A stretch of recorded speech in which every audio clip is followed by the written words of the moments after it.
Agosto, capítulo 25. Matos caminhava de madrugada nas imediações do Palácio do Catete, no meio da multidão de pessoas que formavam filas imensas para ver o presidente morto, procurando um botequim aberto para tomar um copo de leite, mas todos estavam fechados. Muitas pessoas choravam e gritavam. Um grupo cantava de maneira desafinada e errada o hino nacional. Usando sua carteira de policial, Matos entrou no palácio. Ele queria voltar a ver Getúlio morto. O esquife com o corpo de Vargas fora colocado na sala do chefe do gabinete militar. Matos postou-se ao lado do caixão, de onde podia ver o rosto tranquilo do morto. Em frente ao comissário, do outro lado do ataúde, estavam os filhos e o irmão do presidente. Alzira, o rosto inchado, continha as lágrimas. O estômago de Matos doía fortemente, mas ele não quis se afastar dali para ir verificar se algum botequim teria aberto suas portas. Desde as 5:30 da tarde do dia anterior, quando o corpo descera do quarto do terceiro andar para a câmara mortuária e as pessoas que enchiam o salão o receberam cantando o hino nacional, os pranteadores desfilavam sem cessar em frente ao caixão. Colocavam papeizinhos com pedidos na mão do morto. Arrancavam as flores para levar como lembrança. Rezavam. Muitos desmaiavam e eram carregados para fora. Um homem, com a mão sobre o caixão, conseguiu fazer um curto discurso antes de ser afastado. O povo vingará Getúlio. Apolônio Salles, o ministro da Agricultura, colocou um terço entre os dedos das mãos ceráceas de Vargas. Às 8:30, Lutero Vargas, João Goulart e o general Caiado de Castro fecharam o caixão. Pouco depois, o esquife com o morto foi retirado da câmara ardente e colocado numa carreta, no portão lateral do palácio, na rua Silveira Martins. Matos juntou-se à multidão que, brandando o nome de Getúlio, e acenando com lenços brancos, empurrava a carreta pela praia do Flamengo. Ao chegar aos Jardins da Glória, o cortejo aumentara em milhares de pessoas. Perto do calabouço, na Avenida Beira-Mar, soldados da aeronáutica dispararam contra a multidão. Em pânico, centenas de pessoas fugiram correndo em direção aos prédios da avenida. Outros reagiram enfurecidos, jogando o que podiam, sapatos e tamancos, contra os soldados que atiravam. Muitas pessoas foram feridas. O comissário procurou ficar junto com o grosso da multidão, que mantinha-se cerrada em torno do caixão, sem se dispersar, empurrando obsessivamente a carreta em meio ao ruído seco dos disparos das metralhadoras. Afinal, chegaram ao aeroporto Santos Dumont. Um avião da Cruzeiro do Sul aguardava na pista. Um homem, erguido por dois outros, explicou, de punhos cerrados, que a família do presidente recusara a oferta de um avião da FAB para transportar o corpo, e a multidão prorrompeu em gritos de ódio, imprecações, urros e uivos de fúria e desespero. O caixão, acompanhado por Darcy Vargas e os dois filhos do presidente, Alzira e Lutero, foi posto dentro do avião. Fez-se então um súbito e soturno silêncio no meio da multidão, quebrado inopinadamente pelo girar das hélices do avião postas em movimento. Em meio ao acenar de lenços, o avião deslizou pela pista, em direção ao mar. Alçou o voo e passou por cima do cruzador Barroso, que, imóvel sobre as águas, parecia um navio de brinquedo. Matos permaneceu em meio à massa compacta de pessoas que continuavam na pista e nas imediações do aeroporto. Getúlio morreu. Ele pensava a todo instante. Aos poucos, as pessoas foram saindo do curto estupor que as dominara quando o avião desapareceu no céu. Agora, homens e mulheres começaram a se enfurecer, a gritar e a se agitar de maneira caótica, espalhando-se pelas cercanias do aeroporto. Alguém apontou um edifício na Avenida Marechal Câmara, dizendo que ali funcionava uma repartição do governo. As pedras portuguesas do calçamento foram arrancadas e os vidros da fachada do edifício destruídos em poucos segundos, enquanto um grupo invadia o prédio. 2 pelotões de soldados, um do exército e outro da marinha, de baionetas caladas, investiram de pontos diferentes contra os manifestantes, atirando granadas de efeito moral e bombas de gás lacrimejante. Cerca de 500 pessoas juntaram-se em frente ao Ministério da Aeronáutica na Avenida Marechal Câmara, gritando o nome de Getúlio, mas foram prontamente rechaçadas.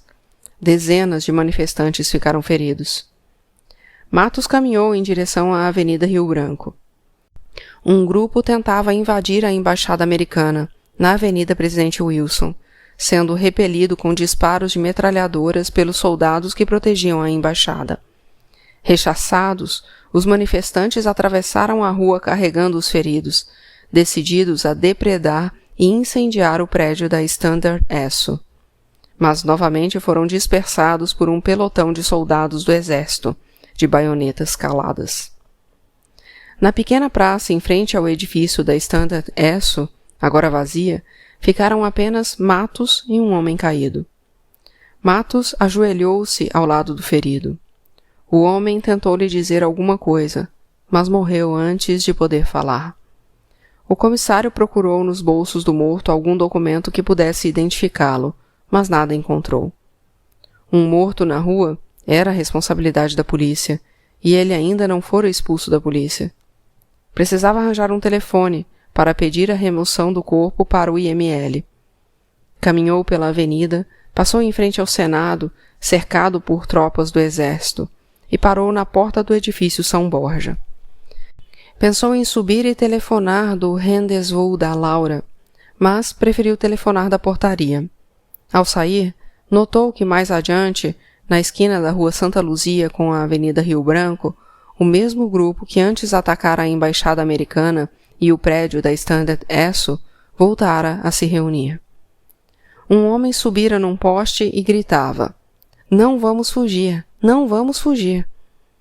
A multidão, animada pelo discurso inflamado que ouvia, avançou num bloco coeso pela Santa Luzia até a embaixada americana.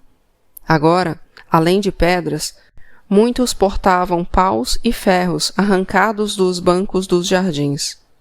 O homem que subira no poste tinha um revólver na mão. Essa segunda investida foi repelida com grande violência pelos soldados. Uma metralhadora abriu fogo contra os atacantes, ferindo a maioria dos que vinham à frente. A multidão recuou, perseguida pelos soldados até em frente à sede do Supremo Tribunal Federal, na Avenida Rio Branco, onde um tenente deu ordem para que os soldados voltassem para a embaixada americana. Em pouco tempo, a multidão reagrupou-se na Cinelândia e deslocou-se pela rua 13 de Maio em direção ao Largo da Carioca. Os que iam à frente gritavam que iam botar fogo no jornal O Globo. O jornal, localizado num sobrado acima da livraria Freitas Bastos, acabara de ter seu portão fechado quando chegaram os primeiros manifestantes, que corriam à frente da massa. 2 caminhonetes do jornal foram incendiados. "Arromba! Arromba!" gritavam as pessoas amontoadas de encontro ao portão do jornal. Nas janelas do prédio, alguns rostos assustados apareceram rapidamente. O portão do jornal resistiu aos esforços dos que queriam invadi-lo. Cartazes dos candidatos da UDN, arrancados dos postes e das árvores, foram usados para fazer uma fogueira no portão do jornal. As bancas de jornais próximas foram depredadas e os jornais e revistas, com exceção da Última Hora, jogados na fogueira. As labaredas começavam a queimar o edifício quando se ouviram as sirenes estridentes dos carros dos bombeiros.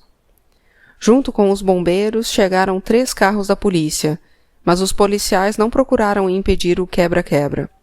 Um policial reconheceu o comissário e lhe disse que populares saqueavam prédios da Avenida Presidente Vargas.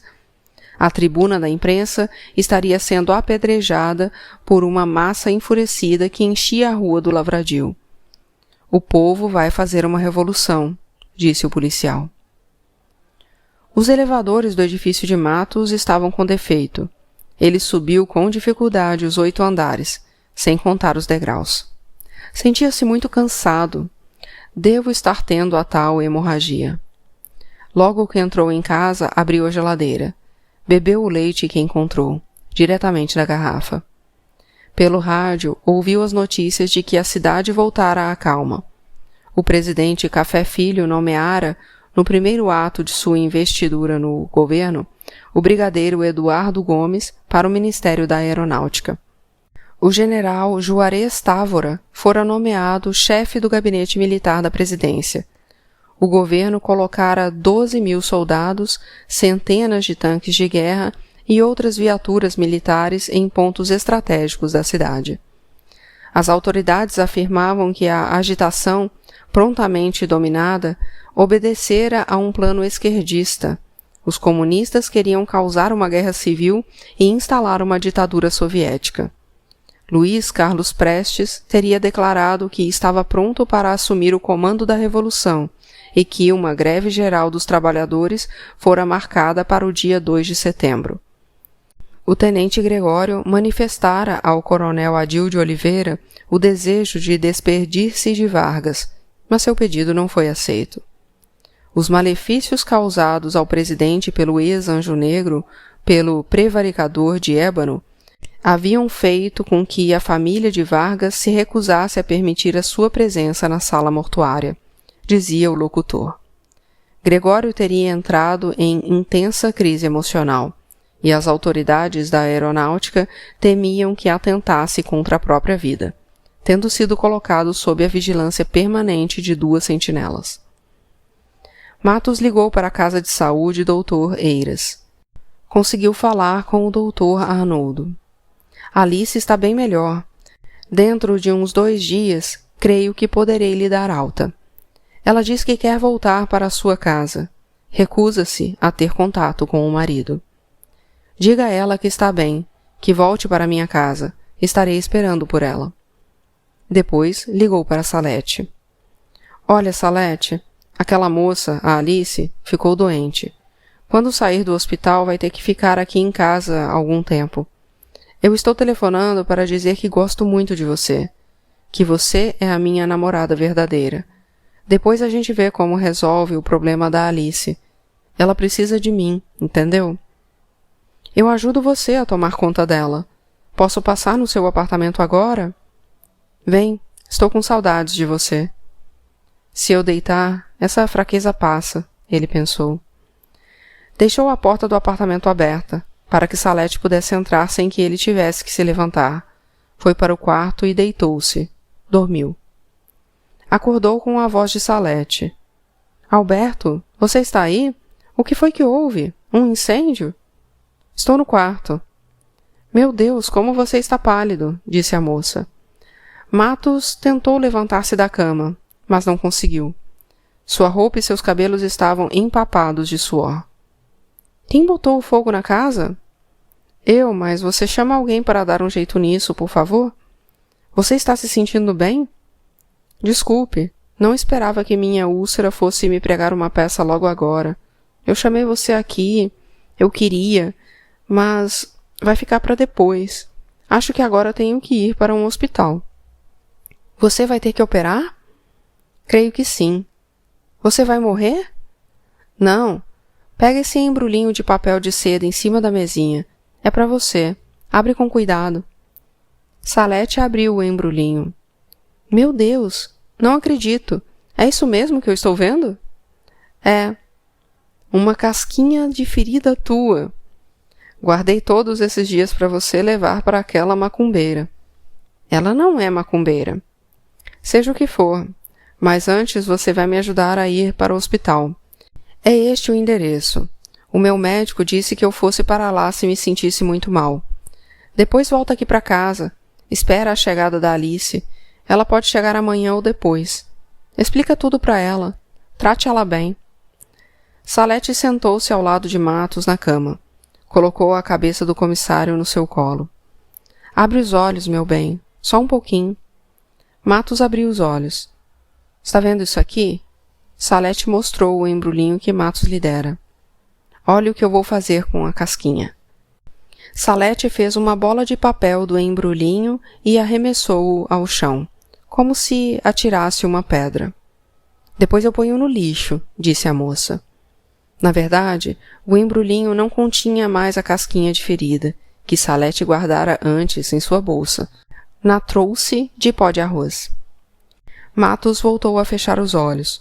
Continuava suando muito, mas o estômago não doía, nem mesmo azia sentia. Pega o disco que está em cima da vitrola, por favor, e põe para tocar. Está escrito Elixir de Amor na capa. Me deu vontade de ouvir um pouquinho, antes de sairmos para o hospital. Salete foi à sala e fez o que Matos havia pedido. Colocou o som numa altura que o comissário pudesse ouvir do quarto. Nesse instante, a porta da frente foi aberta e um negro alto e forte entrou na sala. O comissário Matos está aí? Está lá dentro. Quem é você? Ele não me conhece, disse o negro, fechando a porta. Salete correu para o quarto, seguida pelo negro. Alberto, gritou Salete, tem um homem aqui procurando você. Matos abriu os olhos. O senhor é o comissário Matos? Perguntou o negro, suavemente. Sim, disse Matos, sentando-se com dificuldade. Sentia, junto com uma vertigem forte, uma sensação de euforia. Afinal, ele encontrara o negro. Comissário Alberto Matos? Insistiu o negro. Tem uma coisa que lhe pertence, disse o comissário. Matos, com esforço, vigiado atentamente pelo negro, enfiou a mão no bolso e tirou o anel de ouro. Toma, o seu anel. Chicão pegou o anel, verificou a letra F gravada no interior, colocou o anel no dedo. Eu tinha perdido esse anel. Sei onde foi que o senhor o achou. No banheiro do sujeito que você matou no edifício Deauville. Matos levantou-se, apoiando-se em Salete. Você está preso pelo assassinato de Paulo Machado Gomes Aguiar no dia 1º de agosto. Chicão colocou calmamente o anel no dedo. O senhor está doente? Ele tem uma úlcera no estômago, disse Salete. Tive um tio que morreu com uma úlcera perfurada, disse Chicão. Amparado por Salete, Matos saiu do quarto e foi até a mesa da sala onde estava o telefone. Pegou o telefone, hesitou. Não sou mais polícia, pensou. Vou voltar a advogar, quando me livrar das trapalhadas em que me meti. Eu devia dizer para esse sujeito, vá embora, Francisco Albergaria, e se precisar de um advogado me procura. Subitamente o som da vitrola aumentou fortemente de intensidade. Matos virou-se e viu Chicão ao lado da vitrola apontando um revólver para ele. Diga adeus à sua garota, gritou Chicão, para ser ouvido acima do som da vitrola. Matos olhou para Salete. Foi a última coisa que viu. Caiu no chão, morto pelo disparo de Chicão. Alberto! Alberto! Salete ajoelhou-se ao lado do corpo de Matos. Detesto matar uma mulher bonita, disse Chicão. Salete olhou surpresa para o assassino. Você me acha bonita mesmo? Jura? Os dois falavam alto para poderem ser ouvidos em meio à música e ao canto que saíam da vitrola. Você é a mulher mais bonita que já vi em minha vida. Não se preocupe, não vou fazer nada no seu rosto. Obrigada, disse Salete, fechando os olhos. Chicão colocou o cano do revólver sobre o seio esquerdo de Salete e apertou o gatilho. Diminuiu o som da vitrola, identificou as palavras italianas proferidas pelos cantores. Lembrou-se das canções que aprendera durante a guerra. Cantarolou Mamma Song, tanto felice, por alguns segundos. Logo, calou-se e ficou ouvindo a ópera. Música, qualquer música, sempre o comovia. Havia ocasiões em que chorava ouvindo canções napolitanas do tempo da guerra. Era uma pena, mas ele tinha que ir embora. Não podia esperar que o disco acabasse. Saiu, sem olhar para os mortos, deixando a vitrola ligada. Poucos minutos depois, Genésio, o pistoleiro, Irmão de Teodoro, da Segurança do Senado, chegou ao apartamento de Matos. A porta estava apenas encostada. De dentro vinha uma cantoria que fez com que Genésio hesitasse, sem saber o que fazer. Então, subitamente, o canto parou. Genésio tirou do cinto a sua Parabellum, antiga, mas de confiança, e abriu a porta cuidadosamente. Ao ver os corpos caídos na sala, a primeira coisa que fez foi fechar a porta. Depois verificou que os dois, tanto o homem quanto a mulher, estavam mortos. Revistou o paletó do espaldar da cadeira e encontrou a carteira de identidade funcional do comissário de polícia Alberto Matos. Conferiu o retrato da carteira com as feições do morto. Colocou a carteira de volta no paletó. Genésio saiu do apartamento, fechando a porta. Pegou um táxi e mandou seguir para o hotel OK da rua Senador Dantas, no centro. Teodoro e o assessor Clemente esperavam por Genésio no bar do hotel, bebendo. Genésio sentou-se à mesa. — Fez o serviço? — perguntou Teodoro. — Alberto Matos está morto. Conferi pela carteira de identidade dele. Tive que matar também uma moça que estava com ele, mas não vou cobrar por isso. — Quer um uísque? — perguntou Clemente. Genésio olhou em torno. — Não bebo essas porcarias. Nesse lugar tem uma boa aguardente? — Não sei, posso perguntar. — Deixa pra lá. Quero meu dinheiro. Vou meter o pé na estrada. Clemente deu a Genésio um embrulho de papel pardo. 100 contos. Pode conferir. — Não é preciso. Adeus, mano. — O senador vai ficar feliz, não vai? Disse Teodoro, depois que Genésio saiu. — Claro. E você vai ligar agora para o senador e dar a boa notícia. Ele deve estar neste telefone. Clemente deu a Teodoro um papel com um número. — Eu? Diga que me viu entregar os 100 contos ao seu irmão pelo serviço. Não quero que ele pense que fiquei com o dinheiro. Tem uma cabine de telefone naquele canto. Diga ao senador que depois passo no Seabra para contar os detalhes a ele.